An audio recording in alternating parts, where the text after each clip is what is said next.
Olá, olá, pessoal, tudo bem? Bom, hoje nós vamos conversar sobre um tema que vocês vêm me pedindo bastante, que é a questão da lei complementar recente, a 194, agora de junho de 2022, que trata sobre o ICMS combustível. E não é só combustível, né? A energia elétrica, a telecomunicação e outros bens que foram qualificados como essenciais mediante uma lei complementar. Vamos conversar sobre os reflexos desta nova norma e eu vou te colocar as minhas impressões. Para quem não me conhece, eu sou a professora Renata Bilim, eu sou professora dos cursos de pós-graduação da FGV, da PUC, da USP, do IBMEC, entre uma série de outras universidades. Doutora em Finanças e Tributação pela UERJ, opa, é isso mesmo, pela UERJ, palestrante, autora de livros e artigos científicos, e advogada, claro, né? Advogada há mais de 20 anos da área consultiva e contenciosa tributária. E atualmente eu sou conselheira no CARF. E hoje a gente vai conversar, então, sobre a nova lei complementar 194, agora de junho de 2022, que trata sobre as novas formas da seletividade para alguns bens em especial. Mas antes de falar da norma, propriamente dita, a gente tem que andar um pouquinho para trás para entender o contexto e entender o porquê que essa norma veio agora, com que intenção, com que finalidade. Então, a gente vai dar uma voltinha.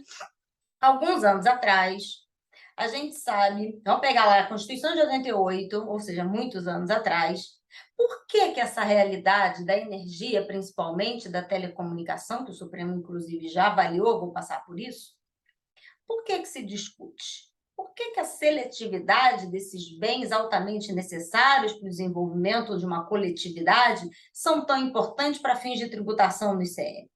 E outros tributos, é que aqui eu estou focando no ICMS. Por que que isso é tão importante? Porque o texto constitucional, para fins de qualificar a tributação no ICMS, lá no artigo 155, quando ele trata das alíquotas do ICM, ele vai dizer assim: o artigo 155, parágrafo 2º, inciso 3º. O imposto previsto no inciso 2º atenderá ao seguinte: inciso 2º do 155, imposto sobre circulação de mercadorias, transporte interestadual, intermunicipal, comunicação, ainda que oriundos do exterior. Ele diz: poderá ser seletivo em função da essencialidade das mercadorias e dos serviços.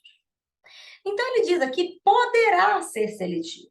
Isso gerou um problemão, porque a mesma Constituição de 88, lá no artigo 153, quando ele trata da seletividade do IPI, ele usa um outro verbo. Ele usa o verbo deverá.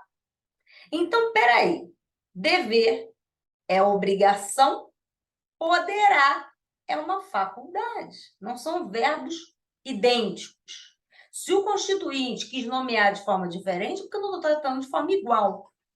Então, começou-se a discutir na doutrina e mesmo na jurisprudência se esse poderá ser seletivo do ICM era um poder dever ou um poder faculdade.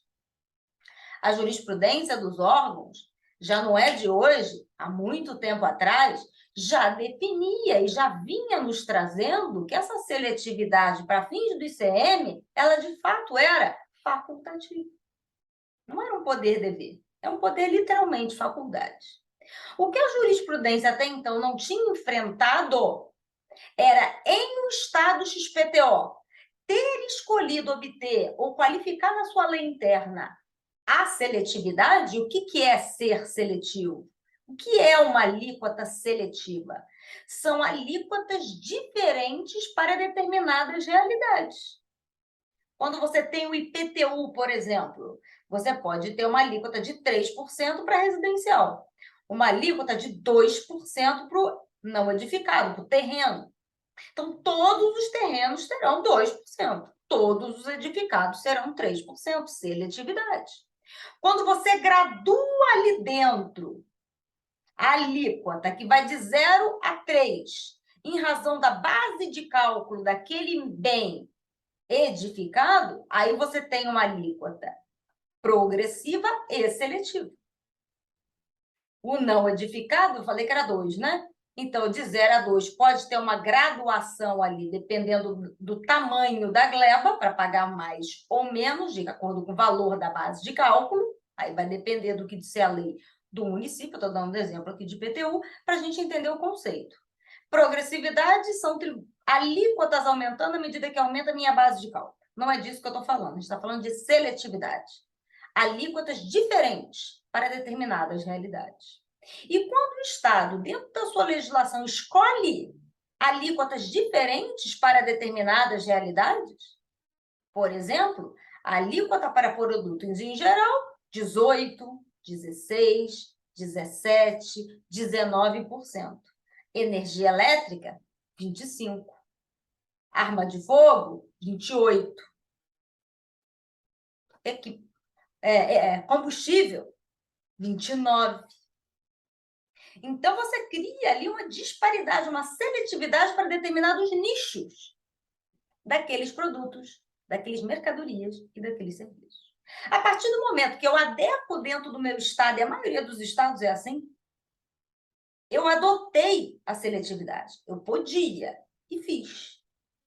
A partir do momento que eu fiz, aí eu tenho que observar dentro daquela seletividade que eu instituí dentro da minha lei, a observância é um critério para legitimar aquela seletividade. A Constituição diz em função da minha essencialidade. Isso quer dizer que o critério definidor da seletividade por mim, optante, né, optei por aquela seletividade, eu tenho que obedecer inevitavelmente o critério da seletividade vinculada à essencialidade daquele produto ou daquele serviço. E o que é essencialidade? É justamente a medida que aquele meu produto, a minha mercadoria, melhor dizendo, e aquele serviço, ele é essencial, eu não posso ter alíquotas a eles superiores a situações supérfluas.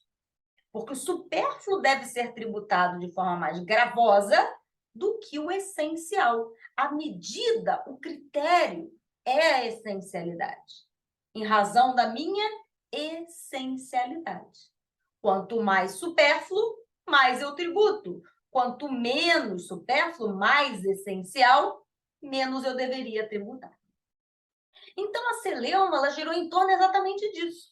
Nas legislações dos estados que criam as alíquotas básicas, e as alíquotas básicas hoje, elas são 17%, 18% e 19% no Rio de Janeiro. Então, o que acontece? Esse é o meu básico. O combustível, a depender do estado, é 28%, 29%, 32%, aí coloca os fundos e não sei o quê.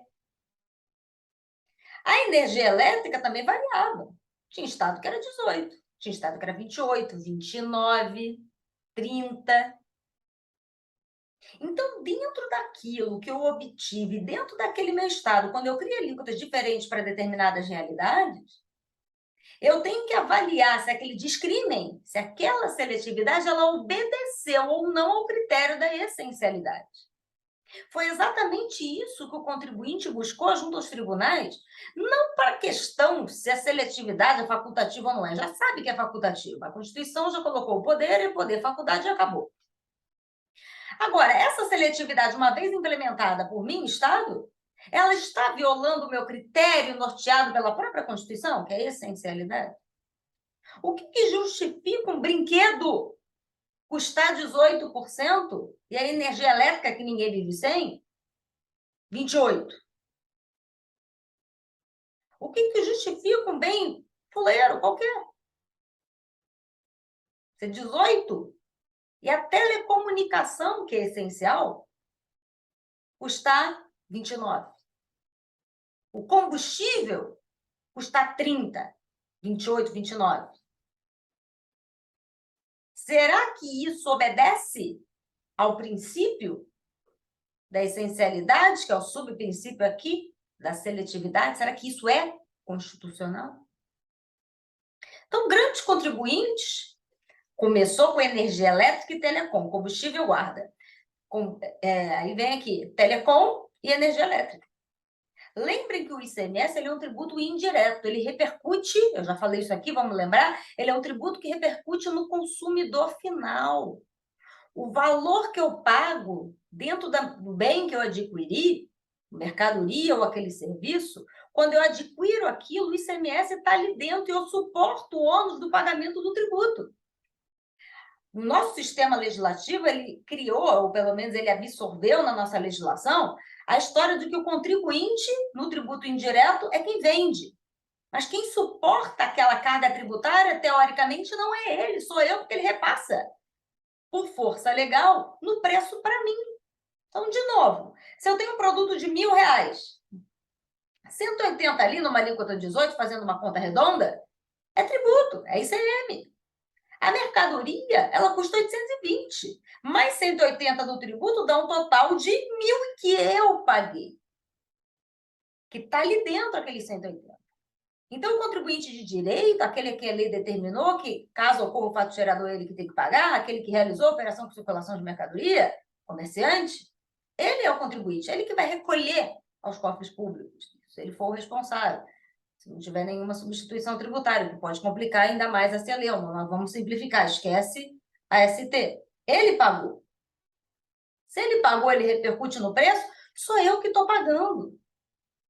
Então, quando você cria, porque o contribuinte já tem mais capacidade, é meio que relevante, né? Se ele repassa no preço, não é você, companhia, que está pagando. Você paga na qualidade. O contribuinte, porque a lei assim determinou. Mas, por outro lado, quem suporta o ônus é o consumidor, tanto que tem ali a nomenclatura do contribuinte de direito e o contribuinte de fato, que eu já até nem concordo muito, mas beleza. O contribuinte de direito é aquele que ele determina a qualidade de contribuinte. E o contribuinte de fato é aquele que efetivamente suporta o ônus, no caso aqui, o consumidor final. Então, quando você tem essas características dentro da norma, a gente tem esse repasse. Quem vai lá na gasolina e paga lá os 20 e tantos por cento, está lá embutido. Quem está pagando somos nós, não é o posto de gasolina. Ele é o contribuinte, ele vai recolher, mas ele repassa no preço, eu que pago. A energia elétrica, a comunicação, segue a mesma lógica, ou qualquer coisa que incida o ICMS segue esta lógica. Então, por isso, buscou-se a tutela jurisdicional. Eu lembro que, à época, eu era de um escritório cuja repercussão geral, na época, foi admitida, né?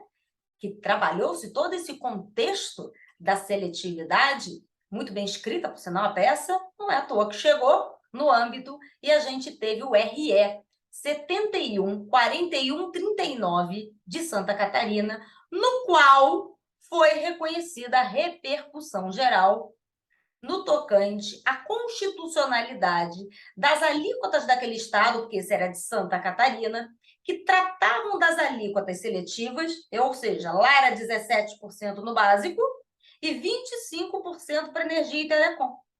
Então, o contribuinte busca a tutela jurisdicional para pagar os 17%, porque estaria aquela legislação violando aquela essencialidade, violando, por consequência, a seletividade trazida dentro do texto constitucional, quando você tributa mais um bem essencial e menos um bem supérfluo. Isso foi analisado agora, no final do ano passado, mais precisamente,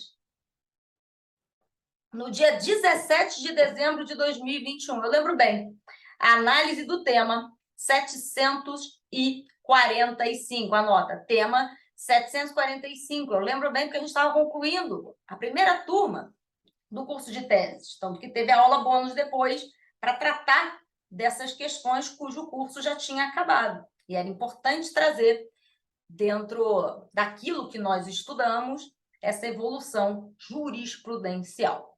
Então, nessa sessão de julgamento, depois de muito discutir, acabou saindo o vencedor, o ministro Marco Aurélio, que era o relator desse case. E o ministro Marco Aurélio, muito bem fundamentando no seu voto, ele traz todas essas características de seletividade, que de fato ela é o quê? Facultativo, mas uma vez o Estado incorporando, ele tem que obedecer ao único critério possível, que é a essencialidade. E não seria admissível, dentro de serviços e mercadorias, no caso aqui mercadorias, energia e telecom, essenciais, né, prestação de serviços de telecomunicação, e aqui a mercadoria para fins de mercadoria e serviço. Não poderia existir serviços e mercadorias essenciais com alíquotas superiores à alíquota básica, porque isso aqui estaria violando gritantemente, ferindo de morte a própria Constituição, principalmente naquela essencialidade. O ministro ele foi acompanhado por uma série de ministros do próprio Supremo Tribunal Federal. Apenas não acompanhou o ministro Marco Aurélio à época, foi o ministro Luiz Roberto Barroso, o Gilmar Mendes e o ministro Alexandre de Moraes, que abriram divergência com relação à energia elétrica. Eles concordaram que com a Telecom violaria a essencialidade, mas entenderam que com relação à energia elétrica daquela legislação do Estado de Santa Catarina, não teria existido ali nenhuma violação por força. Eles entenderam pela questão de capacidade contributiva, enfim, trouxeram seus argumentos para entender que na energia não se aplicava e na Telecom violava a Constituição. Esses votos não foram os unânimes, o ministro Marco Aurélio acabou ganhando a maioria dos votos e chancelou-se a seguinte tese. Vou botar aqui para vocês. A tese que foi firmada.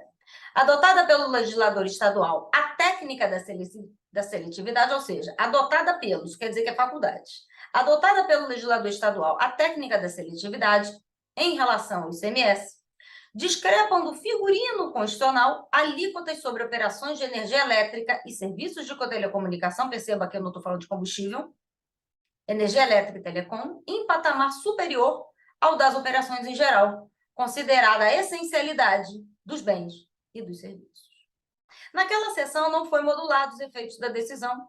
Essa modulação ela só veio alguns dias depois, no dia 18 de dezembro de 2021.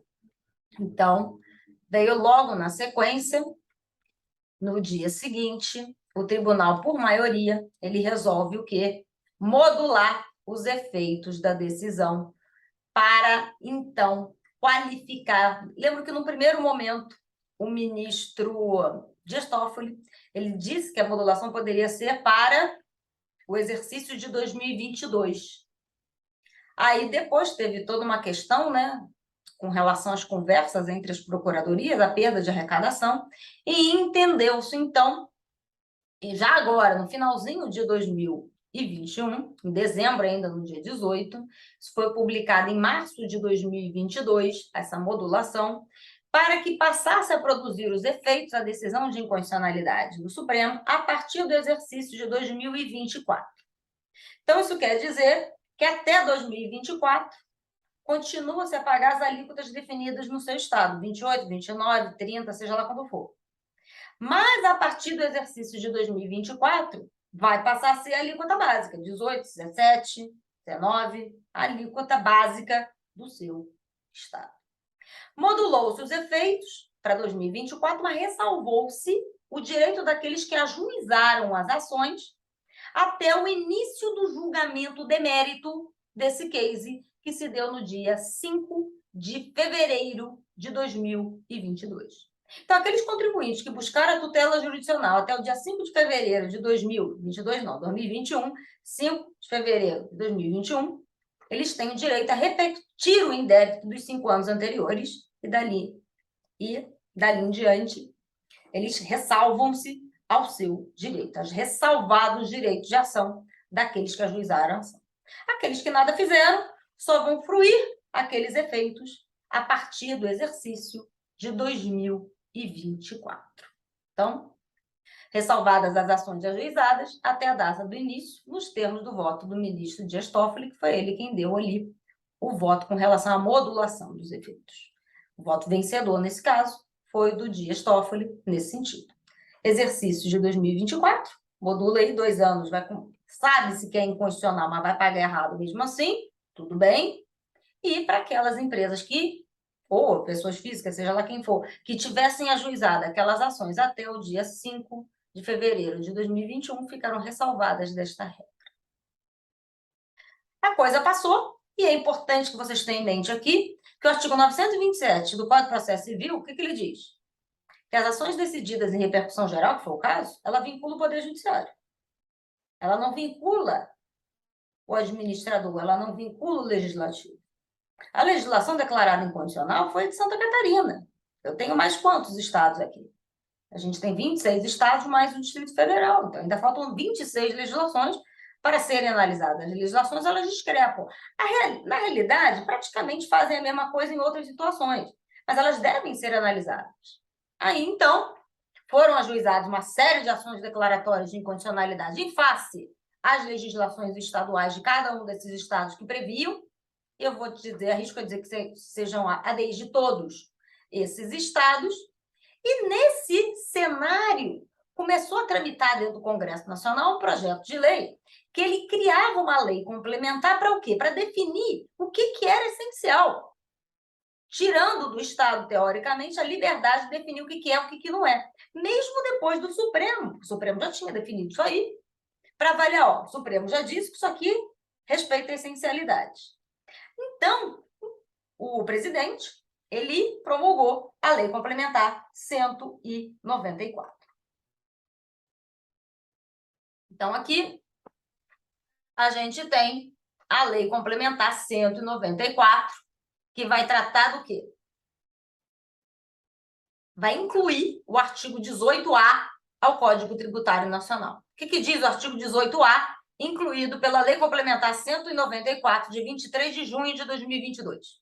Para fins de incidência do imposto de que trata o inciso 2º do artigo 155, CMS, os combustíveis, aí entra combustível, o gás natural, a energia elétrica, as comunicações e os transportes coletivos são considerados bens e serviços essenciais e indispensáveis que não podem ser tratados como supérfluos. Aí começou um problema. Porque vocês acham que os estados ficaram felizes da vida com essa legislação? Mal bem, energia e telecom, a gente tem um precedente que é 24. E o gás? E o combustível? Transporte? E a própria energia e telecom? Se a gente desconsiderar a decisão do Supremo. Foram o que vocês me perguntaram muito nos directs do Instagram, no WhatsApp, nos grupos de trabalho, enfim.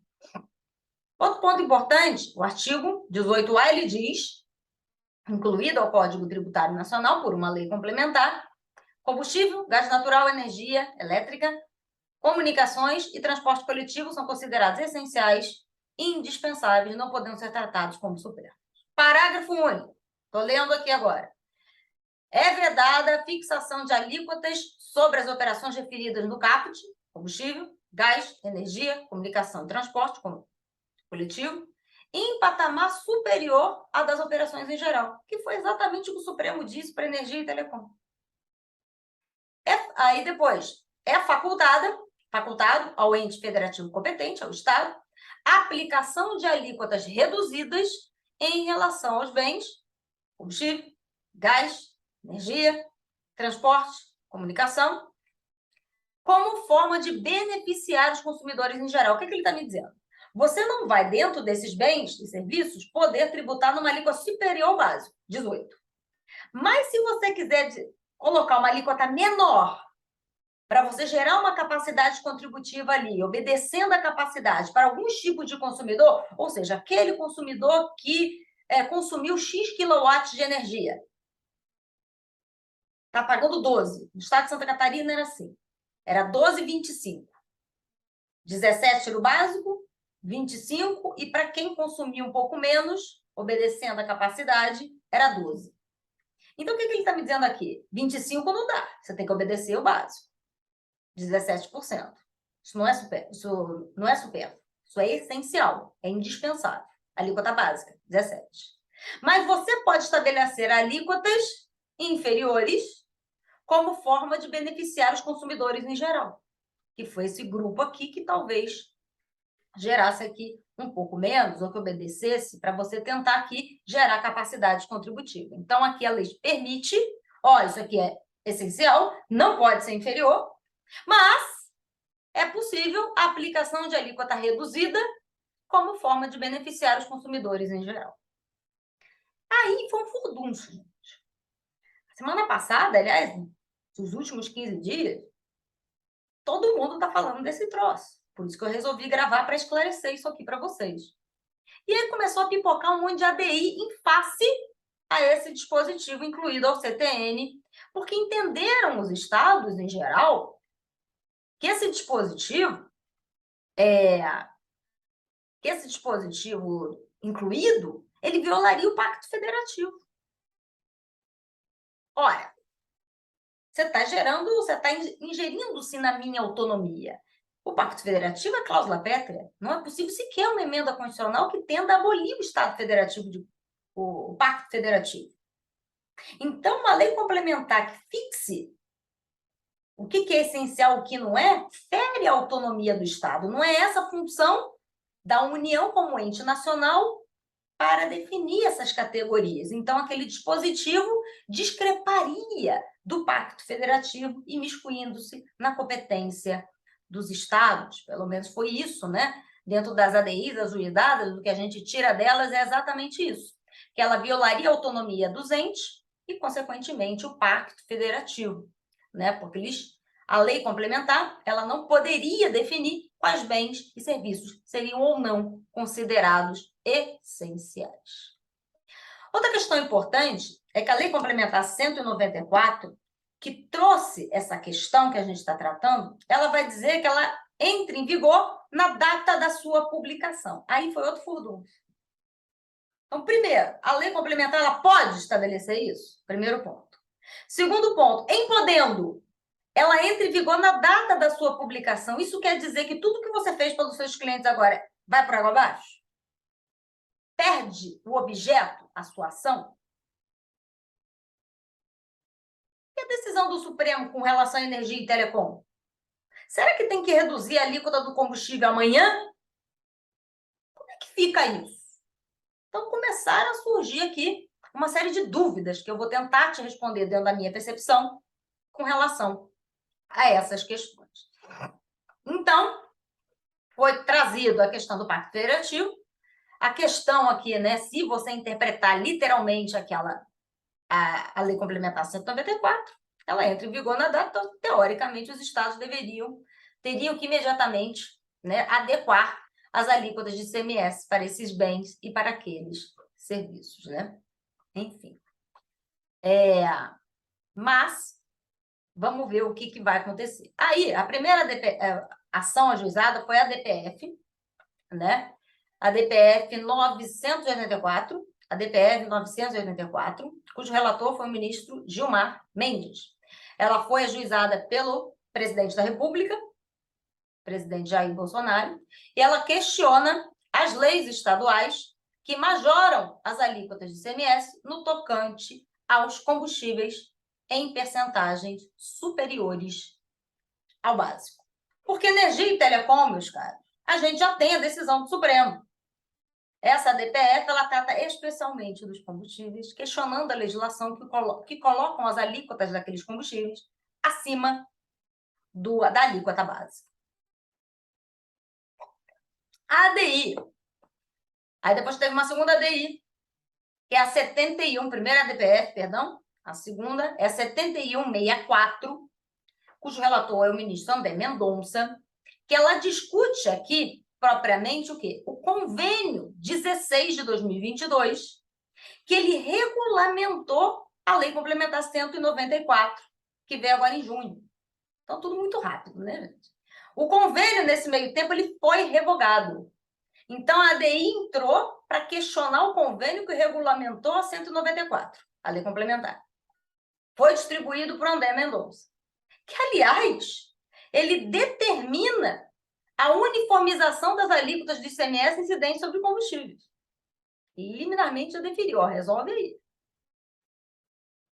Nesse meio tempo, o convênio é revogado. Então, teoricamente, essa ADI ela vai perder o objeto. Se o motivo pelo qual chegou lá ele não existe mais, muito provavelmente ela vai perder o objeto exatamente por força desse argumento.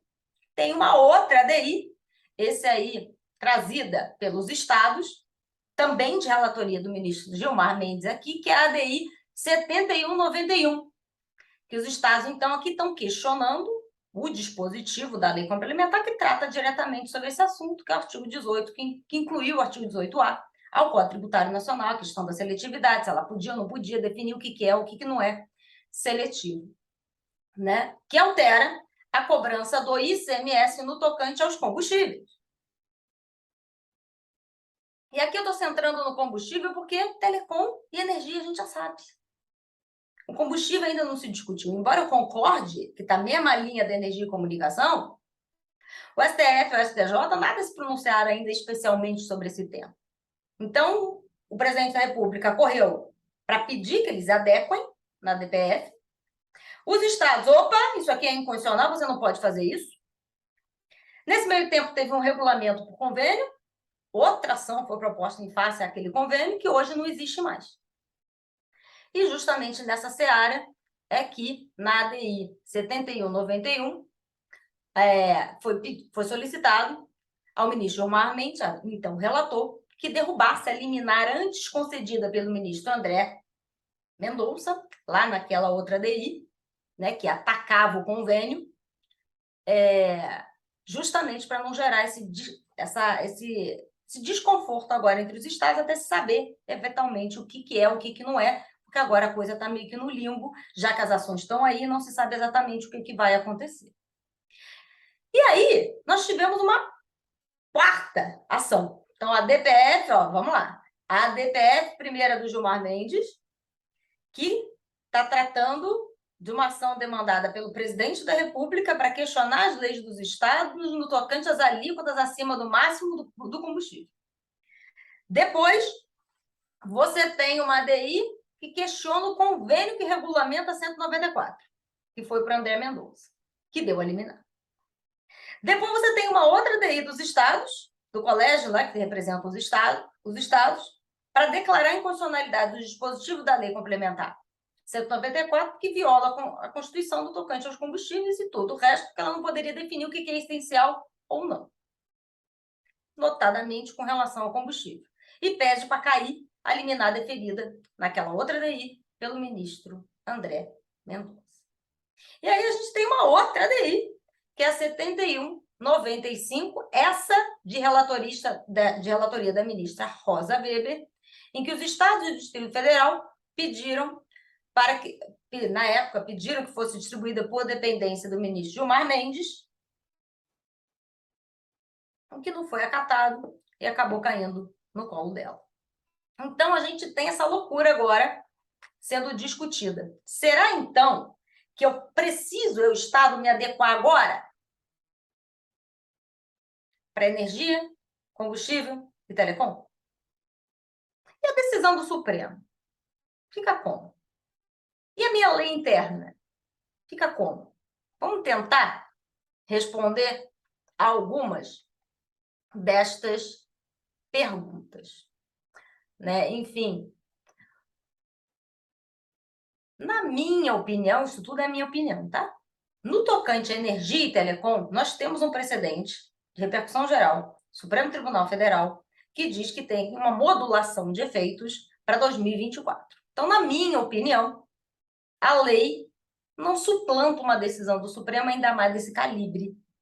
Então, me parece que vai ser respeitada a decisão do Supremo no tocante à energia elétrica e telecom, que devem obedecer à essencialidade por força da seletividade optada pelaquele Estado, e aí vai ter que esperar até 2024 para cobrar as alíquotas básicas dentro daqueles territórios.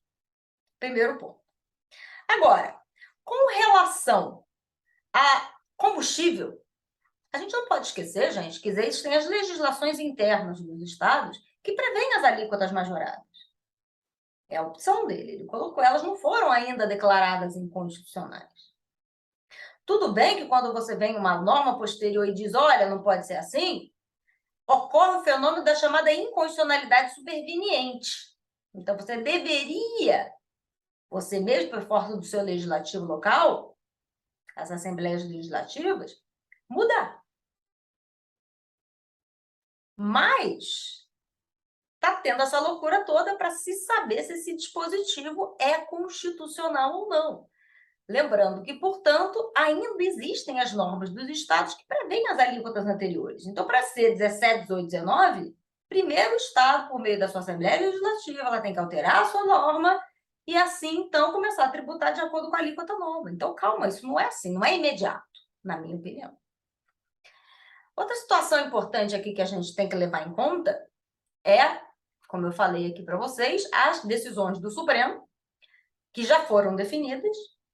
Então, a gente tem aqui, resumindo a ópera, decisão do Supremo, não me parece que ela vai ser vilipendiada. Então, energia e telecom, vamos esperar 2024.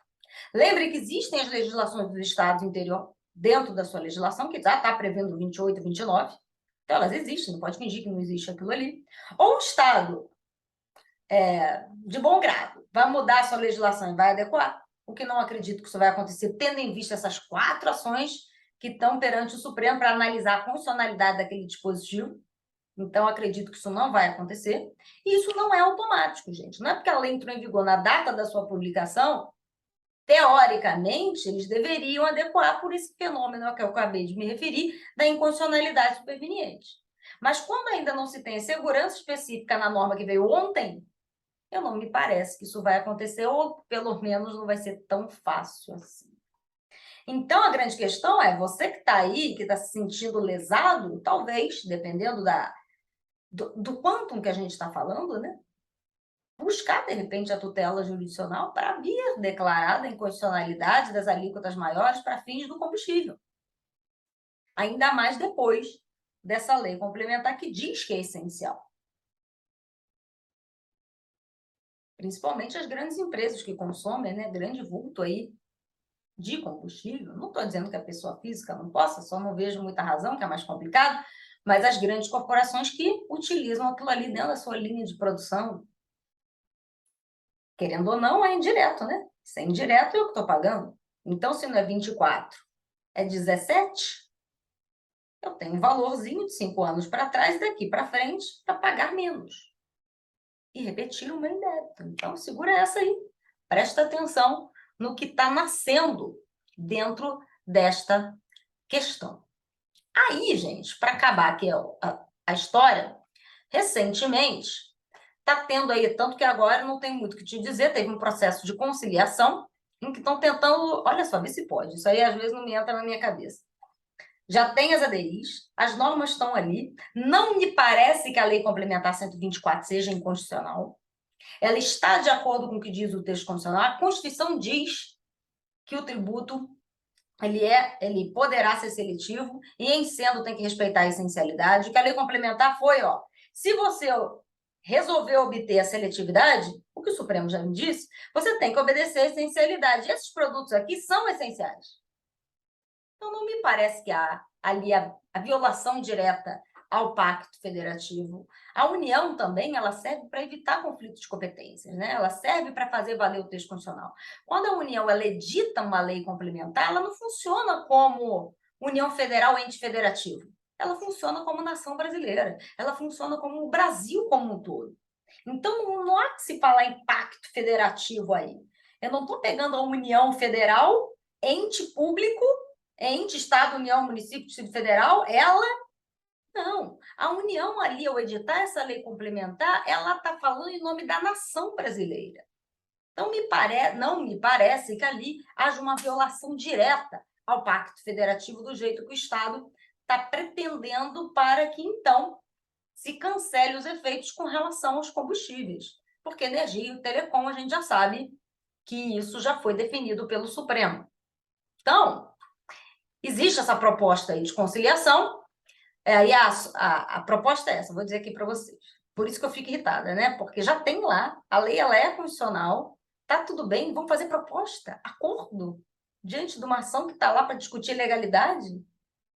Enfim, está sendo apresentada uma proposta de conciliação junto ao Supremo Tribunal Federal, sugerindo que apenas o diesel seja considerado um combustível essencial, tirando de fora aqueles outros combustíveis, como a gasolina, o álcool, por aí vai.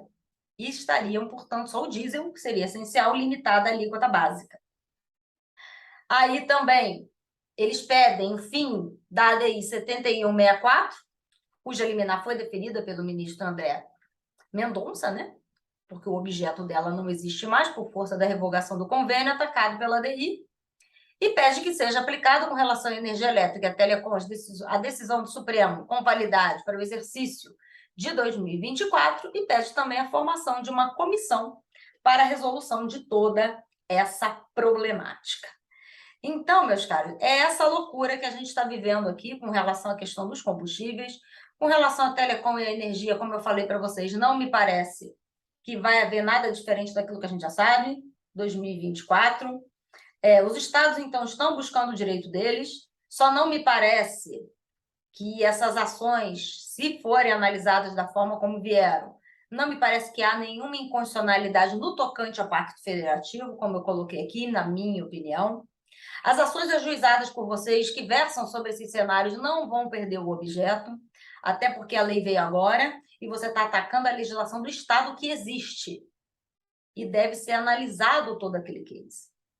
Talvez a legislação hoje ela venha o quê?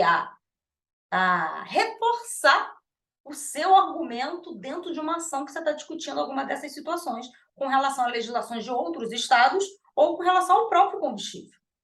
Então, não me parece que há perda de objeto aqui, né? E a decisão do Supremo, portanto, com relação à telecom e energia, que foi outra pergunta que fizeram, 2024 me parece que é o que vai, né? Que é o que vai prevalecer. E apesar da lei complementar vir como efeitos imediatos, a gente não pode esquecer que a gente tem as legislações internas, elas devem ser alteradas para depois fazer valer. O que pode acontecer é que o contribuinte se sinta lesado, busque a tutela jurisdicional para vir a ser adequada com relação, pelo menos, a transporte, que não tem ação, ou gás e o combustível, adequando ao básico de acordo com a norma. Então, se você se sentiu vilipendiado, se encontra dentro das suas empresas, se vale a pena o custo-benefício do ajuizamento de uma ação para tratar desse tema, colocando ainda mais a Lei Complementar 124, para você tentar obter repetição de indébito nos 5 anos para trás com relação a esses outros bens, combustível, gás e transporte, sim, eu acho que vale a pena você estudar um pouquinho mais e acredito que uma ação dessa natureza seria bem sucedida, pelo menos uma liminar, talvez seja deferida, pelo menos no daqui para frente, né? Enfim, eu acredito que tem boas chances de êxito nessa demanda. Então, tentei resumir a ópera, eu sei que é um tema complicado, ela traz aqui uma série de nuances, desde da questão da seletividade, com relação à explicitação que eu trouxe para vocês, o precedente do Supremo, que trata da inconstitucionalidade com a tese 745, essa trocentas ADIs que estão tentando buscar a inconstitucionalidade, tanto do convênio que regulamentou a Lei Complementar 194, como da própria Lei Complementar 194, nos dispositivos pertinentes à questão da seletividade com relação àqueles bens e serviços nela ventilados, combustível, gás, transporte, energia e telecom. E tem também toda essa questão, né, que trata-se, já que ela se aplica imediatamente, como é que é? Então, eu não vou pagar mais 24, eu vou pagar 17? Calma, as coisas não são assim. Então, você tem que ponderar qual é o caso do seu cliente, quais são as melhores opções e tentar ofertar a melhor alternativa dentro do cenário de cada um deles. Lembrem que tem N cenários aqui. Vai depender de cada um, da sua necessidade e da sua realidade. Bom, são esses os esclarecimentos, são essas minhas sugestões e comentários acerca dessa loucura que a gente está vivendo. E me parece que a lei ela veio para o bem.